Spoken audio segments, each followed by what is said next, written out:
The Sudanese city of El Fasher was taken over by the paramilitary Rapid Support Forces, or RSF, in the last week of October. And that's the armed group that's been fighting the Sudanese military since April 2023 in a civil war that has involved repeated massacres, ethnic cleansing, and famine. And in the western region of Darfur, well, Al Fasher is regional capital. A genocide is being carried out by the RSF and Arab militias against its non-Arab inhabitants. In El Fasher, the brutality of the killing is evident. The city had been under siege by RSF fighters for 18 months before they seized it from the Sudanese army late last month. And what followed was a massacre, with this video posted online and matched to the terrain by satellite imagery showing dead bodies lying in a ditch. Other videos verified by Reuters show men in RSF uniforms shooting unarmed captives. Obviously, we sort of blurred that because otherwise it wouldn't be allowed on YouTube. I suppose also so you can make your own decision whether you want to see the details of that. Obviously, those images are available online. Further crimes have been detected by satellite imagery analysis. This is from Australia's ABC News. On October 27, just after El Fasher was taken by the RSF, war crime investigators at the Yale Humanitarian Research Lab noticed this, what they call objects and reddish earth discoloration appearing in imagery. The analysis says vehicles can also be seen blocking roads. The next day, the objects remain in place. They did not appear in the baseline imagery from a couple days before. There was no presence of objects between 1.3 to 2 meters in length. And that range on the object is critical because a human body lying horizontally in 30 centimeters satellite imagery will measure in terms of pixels between 1.3 to full 2 meters. The discoloration, it's usually about a half a meter in size, and it occurs when the bodies first appear, and that's the blood discoloration. We mathematically measure it, and it comes back mathematically as true red. At a university building on October 27, the scene repeats. The next day, more objects and discoloration can be seen. We have geolocated this video to inside the main building. It's extremely graphic and shows a man kneeling on the ground before he is executed. Many more bodies can be seen. Nearby, in a facility known as the Saudi Hospital, objects are again seen in imagery from October 28. Now, 460 people are thought to have been killed by RSF fighters in that Saudi hospital. Abdu Rabu Ahmed, a lab worker, survived the massacre. He spoke to BBC News from a displaced persons camp 50 miles away from the city. Right now, I feel extremely hopeless. I've lost my colleagues, the people whose faces I used to see smiling. There is no happiness anymore. It feels as if you've lost a big part of your body or your soul. I do not see any hope of returning to El Fasher after everything that happened and everything I saw. Even if there was a small hope, I remember what happened in front of me. With the taking of El Fasher, where at least 1,500 people were killed, the RSF has shown itself to be an increasingly powerful force, and one not worried about leaving carnage along its path to what it hopes will be the end of ruling Sudan. But where does that power come from? Well, the answer is, at least in part, from the United Arab Emirates. The UAE has been accused of providing the RSF with advanced Chinese weaponry, despite an international arms embargo on the group. The UAE also appears to have channeled British military equipment to the RSF after being sold it by the UK. Earlier this year, the Sudanese government filed a genocide case in the International Court of Justice, accusing the UAE of complicity in genocide. That case against the UAE was rejected in May. Sky's Yusra El-Bagir spoke to an RSF intelligence officer about the relationship between the group and the UAE under conditions of strict secrecy. When you speak to RSF fighters in the field, what are they telling you about the support that they're receiving from other countries? In the beginning, it was the Russians, Wagner and the state. Now, they say it is the UAE supporting the RSF. Many of the planes landing at Nayala are said to bring weapons from the UAE, and partially through the Amjarus airport in Chad. Why do you think that the UAE supports the RSF? What's the mutual interest? It's a financial relationship, no more. The RSF controls areas with large gold mines. Darfur alone has more than 4 or 5 gold mines, and the UAE is a gold trading hub. The UAE's backing of the RSF has prolonged a situation that is already catastrophic. 21 million people are facing acute food insecurity, 12 million people have been displaced, and the number of people killed in the last 2.5 years is thought to exceed 150,000. Barry, I know you've been writing about the Sudanese civil war on your Substack. We've been meaning to cover it for a while. I mean, we've covered it before, but not very recently. What should people know about recent developments in this conflict? I just want to say, first of all, there was some really strong coverage that you just showed there. But I really think it shouldn't have taken the beginning of ethnic slaughter in El Fasher for major international organizations to wake up and start to give this conflict, the worst humanitarian crisis in the world, the coverage that it deserves. There are honorable exceptions like Yusra El-Gabir, who you just showed there, who's an incredible journalist who has not faltered for a second in her coverage of this over the last 2.5 years. I think Lindsay Hilsum of Channel 4 News also deserves some credit. But, you know, the silence from the major media organizations as this has gone on has been, I think, unconscionable. What's happening right now is incredibly dangerous because, you know, what we may be seeing, and I think what we are seeing, is the continuation of a genocide that actually began 20 years ago. You know, the Rapid Support Forces group grew out of the Janjaweed, who committed a genocide in Darfur a couple of decades ago, and its fighters have openly stated that they are now continuing that genocide. And to your question about the United Arab Emirates, they're all over this. You know, Sudan has become a proxy war. There are many different countries involved. It's an incredibly complex pattern of alliances and countries trying to play one side off the other. But I think that it can be argued that the UAE is the most consequential outside country involved now, because without the support that they're given to the RSF, I should say that the United Arab Emirates denies that they're giving any support, but it's an increasingly absurd denial because there has been very, very convincing reporting from very respected media organizations that seems to have proven beyond a shadow of a doubt that they are supporting the RSF. And without that support, you can argue that the war would have ended a lot earlier because it's the UAE support that's been key to keeping the RSF strong. And that's been key to making it a more powerful force in its war against the Sudanese military. Weapons are coming in, supplies are coming in. They're coming in through incredibly complex routes. They're coming in through Libya. They're coming in through Chad.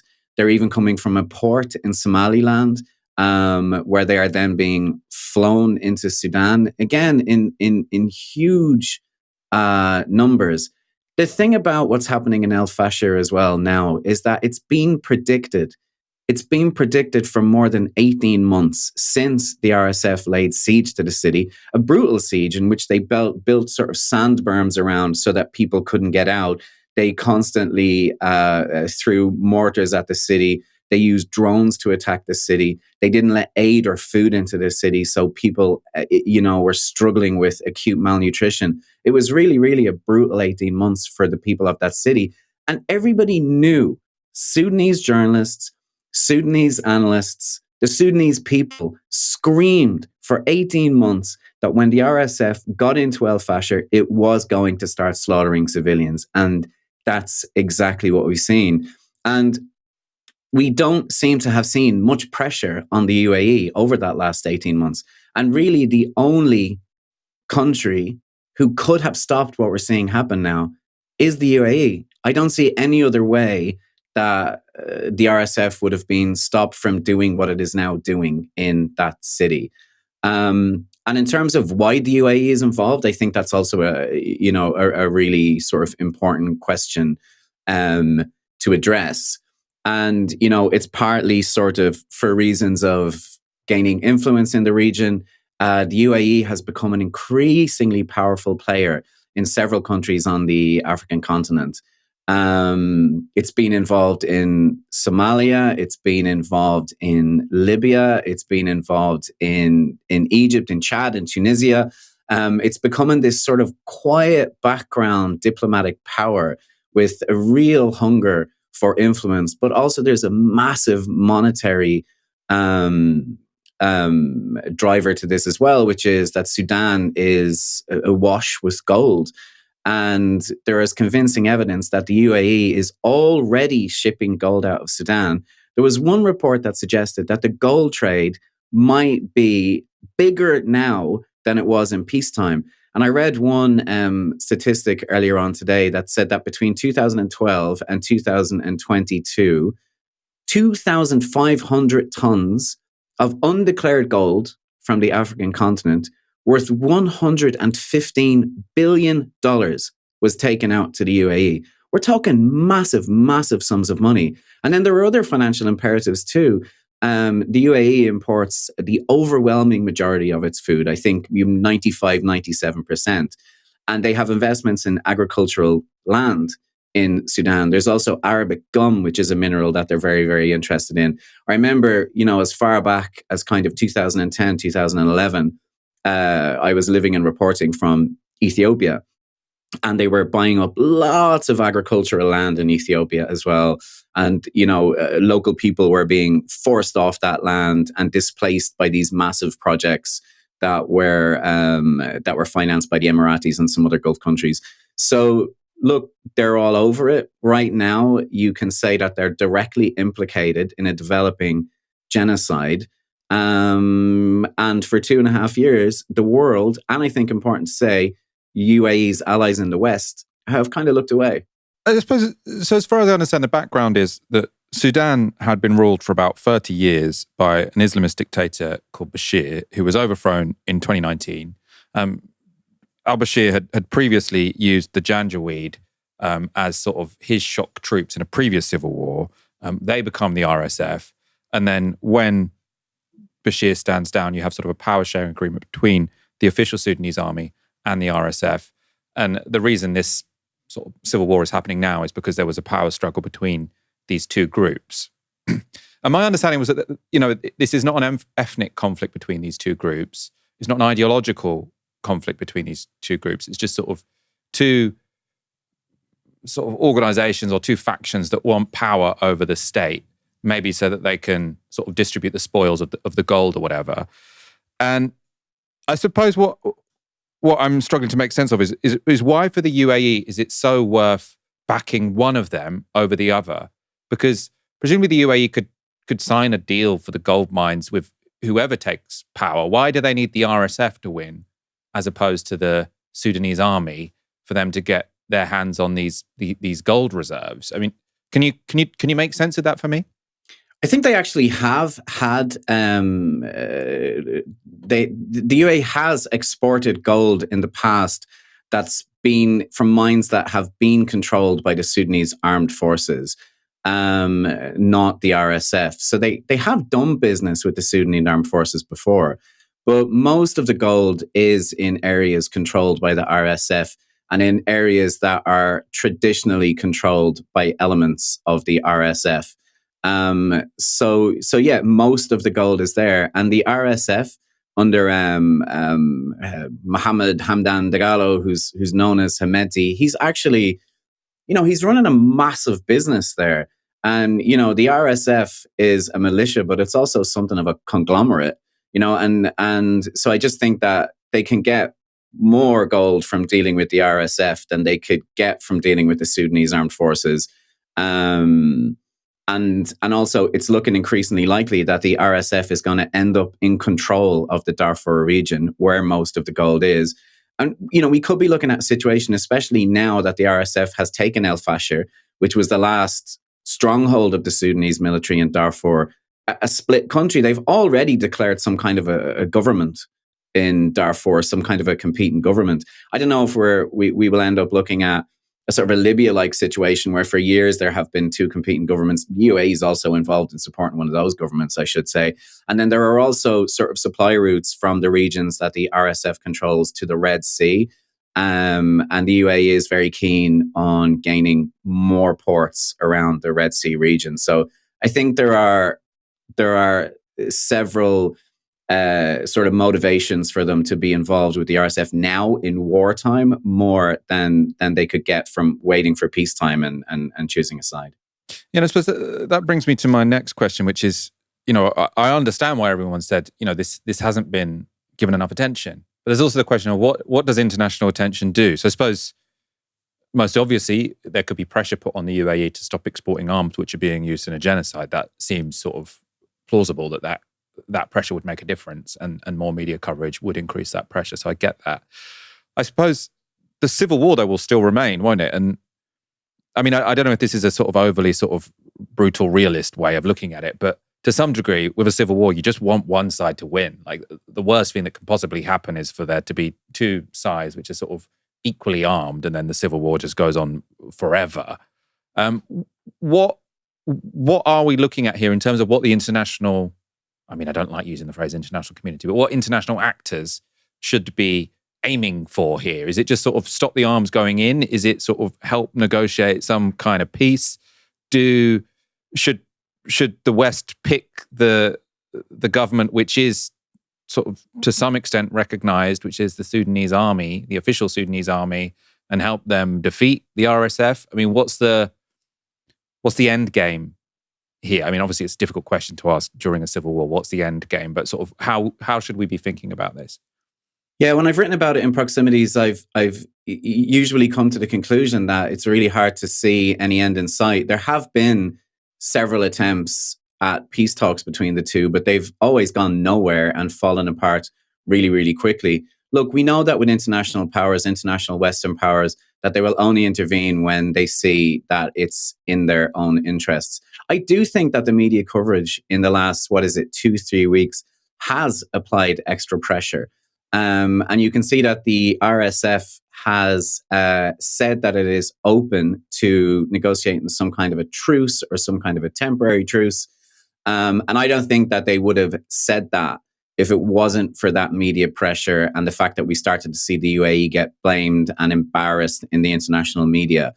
The US and the UK and other countries are obviously very close allies of the UAE. I think you said in your piece there, we've seen some British small arms and I believe engines for sort of personnel carriers or vehicles found on the battlefield. So we know that there's a pipeline where British arms are going to the UAE and then those arms are going to the RSF, which I think is something that the British government should be held to account over. But yeah, no, I agree with you. I actually, it's bleak, but I see sort of limited maneuver for the international community. I also hate that term, to do anything. But at the very least, if there could be some kind of safe passage negotiated for civilians. I remember when this was mooted, I remember saying at the time, when has the Janjaweed ever agreed to safe passage for anyone? Should also say that the Sudanese armed forces are not angels in all of this. I think that we've slipped into this kind of a simplistic narrative in the media where, the RSF are committing a genocide and the Sudanese armed forces are a government, what's left of a government under pressure from this group. They've also committed atrocities. And there was convincing reporting that I saw from some Sudanese journalists that some of the Sudanese armed forces inside El Fasher, just before the RSF took the city, negotiated safe passage for themselves, in effect abandoning the civilians inside the city to their own fate. So look, I don't know what's going to happen next. It's definitely one of those situations where at the moment it's hard to see a way out, and it's hard to see what incentivizes the international community to try to stop it. Before we move on, I just want to sort of look at one more angle of this, which sort of I've heard discussed. And I suppose which potentially connects a number of sort of conflicts in this region, which is the Red Sea. So I'm going to bring up a map, which you can see now. So obviously, Sudan is on the Red Sea. In case you're listening to this on the podcast, the Red Sea is the bit of sea which essentially connects the Mediterranean with the Indian Ocean, which means that it's sort of a key route for all trade between Europe and Asia. So very, very significant. At the top of it, you've got Egypt, Israel, Jordan. Then you've got Saudi Arabia to the east. And to the west, you've got Egypt, Sudan, then Eritrea, Djibouti, Somalia, and then also to the east, actually, you've got Yemen. And sort of looking at these, Barry, lots of these countries have had very, very bloody conflicts in recent years. So Yemen, obviously, that ended up being a proxy war with the Saudis and the UAE on the same side that time. Iran was backing the Houthis. We talked about Ethiopia and Eritrea and Djibouti and sort of the possibility of conflict and the reality of conflict there. Somalia, obviously, often in quite deadly conflict, or at least the state not functioning particularly well. To what extent is sort of this about control of the Red Sea, and does that sort of connect lots of the conflicts we see in this region? You say it's one of the most strategically important waterways in the world. I mean, for commerce, but also militarily. There are already a lot of military bases along the Red Sea, and the UAE already has one. It has a base in Assab in Eritrea, and that base was incredibly important for UAE operations in Yemen. Djibouti, I think, hosts 3 military bases. There's a US military base, there's a Chinese military base, and there's a French military base. And then if you go around the corner to the Horn, the UAE, as sort of a private company, as much as a company can be private in the UAE, controls the port of Bosaso in Somaliland effectively. And actually, that's another route where people are saying that arms are coming into Sudan through Bosaso. And so there are already a bunch of military bases, and everybody is sort of scrambling for a perch there. And Russia, I think, really, really wants and has wanted for a very, very long time a military base at Port Sudan. And they had at one point agreed a deal to build that base with the Sudanese government. And that deal has now been put on pause.